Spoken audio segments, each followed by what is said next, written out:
महिला बिल पर बहस चल रहा था, वो पेश किया गया था, उसको पास होना था, उसमें ठाकुर का कुआं लाया गया। ये एक बीमार मानसिकता का द्योतक है। ये पूर्वाग्रह से ग्रसित व्यक्ति का संकीर्ण मानसिकता का परिचायक है। और नमस्कार, आप देख रहे हैं न्यूज फॉर नेशन और मैं स्वाति पांडे आपके साथ। बिहार की राजनीति में इन दिनों ठाकुर और ब्राह्मण को लेकर के खूब विवाद हो रहा है। ये विवाद का सिलसिला थमने का नाम नहीं ले रहा है। आए दिन जो है राजद की तरफ से, जदयू की तरफ से, बीजेपी की तरफ से कुछ ना कुछ बयान सामने आ जाते हैं।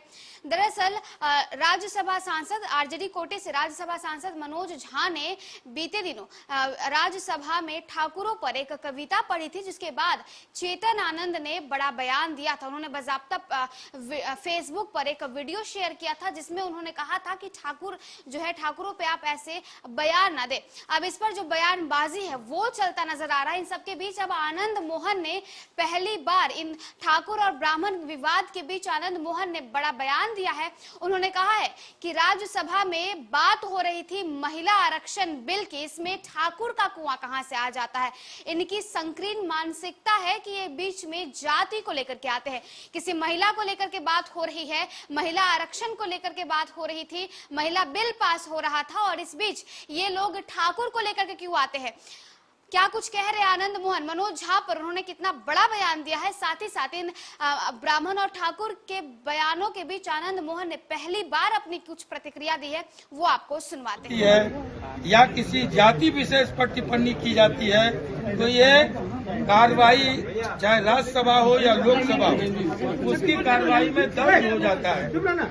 और ये गालियां दी गई, मैं उस पर ऑब्जेक्शन, मेरी आपत्ति वहाँ है कि एक जाति विशेष को टारगेट करके संदर्भ से बाहर जा करके महिला बिल पर बहस चल रहा था, वो पेश किया गया था, उसको पास होना था, उसमें ठाकुर का कुआं लाया गया।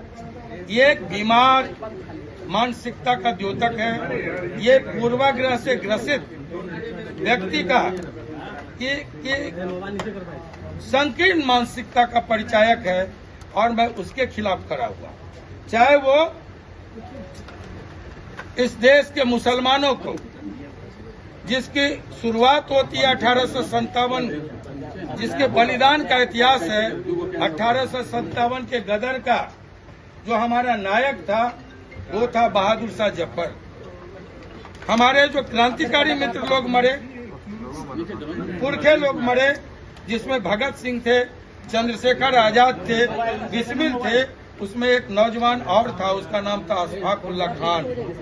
अगर गांधी के नेतृत्व में इस देश में आजादी की लड़ाई हुई, 42 की या 47 की आजादी है, तो उसके पीछे भी सीमांत गांधी, अब्दुल गफ्फार खान, आपको अबुल कलाम आजाद, ऐसे दर्जनों लोगों की असीम कुर्बानियां हैं। सबको लेके ये मुल्क आजाद हुआ।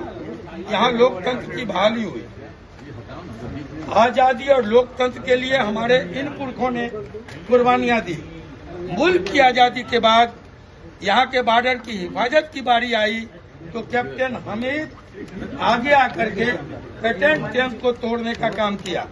आज कोई सांसद निकले लोकतंत्र के सबसे बड़े मंदिर में, अगर किसी धर्म विशेष को गाली दे, कोई सांसद निकले राज्यसभा के अंदर जाकर किसी जात विशेष को गाली दे, तो ये बर्दाश्त के काबिल नहीं है। लोकतंत्र के आप चौथे स्तंभ हैं, आप लोकतंत्र के पारुआ हैं।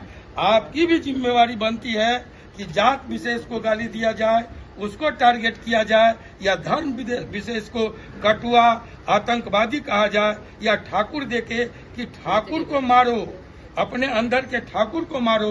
ये बार बार दोहराना एक कतई बर्दाश्त के लायक नहीं है, और इसको कोई भी लोकतंत्र के मूल्यों में यकीन करने वाला कोई व्यक्ति कभी बर्दाश्त नहीं।